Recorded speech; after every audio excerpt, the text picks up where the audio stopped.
یہ نعت قوالی دیگ یہ تو سلوک ہے ہی نہیں، نہ تصوف ہے نہ یہ معرفت ہے۔ نعت والا ساری عمر نعتیں پڑھتا رہے، اس کو نعت خانی کہیں گے آپ، نہ آپ اس کو ولی اللہ کہیں گے، نہ میں کہوں گا، نہ یہ کہیں گے، نہ یہ کہیں گے ولی اللہ، اس کو نعت خان ہی کہیں گے۔ اور قوال ساری وہ یہ جو عزیز میاں قوال رسال کو رہتا تھا، اس کو کہتا کہ ضیاء الحق نے شراب بند نہیں کی تھی، میں ادھر میں ممبر تھا، وہ پہ آتا تھا تو کپتان تھا اس وقت،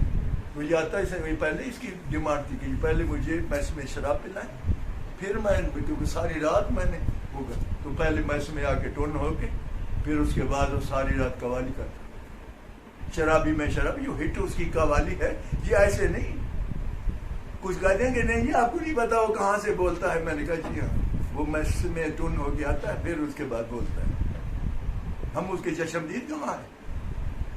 اب عرصوں کے اوپر یہی بھی عزیز میاں قوال اور ایک بوٹی کردن والے قوال اور فلان، یہ ساری ان کی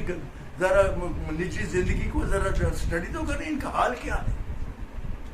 وہ تو سبوں کے تو قریب ہی میں نہیں۔ نعت قوالی اور دیگ، پہلی دیگ حضرت صاحب بانٹے کی، کیوں بھائی لطائف کا نام نہیں آتے اس لیے دیگ جو نائیوں کا کام ہے اب حضرت صاحب نے ٹیک اوور کر لیا جی۔ تبارک جی حضرت صاحب لوگ مرتے ہیں کہ پہلی دیگ جو حضرت صاحب کے ہاتھ سے جو ہے نا وہ اس میں کوئی اتنے چاول مل جائے،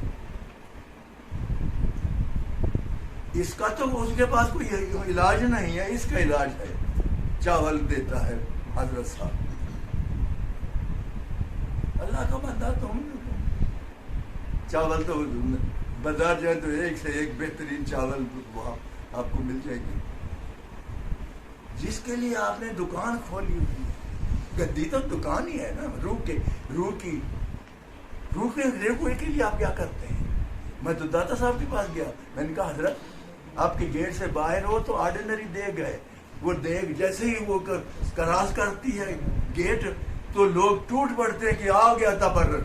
میں نے کہا صرف گیٹ باز کرتی ہے وہ دیگ، مگر یہ ہے کہ وہ جو ہے اب تبرک بن گیا گیٹ، جیسے گیٹ کہنے لگے میں کیا کروں، میں کو دیکھے کھا کے اس منزل پر پہنچا۔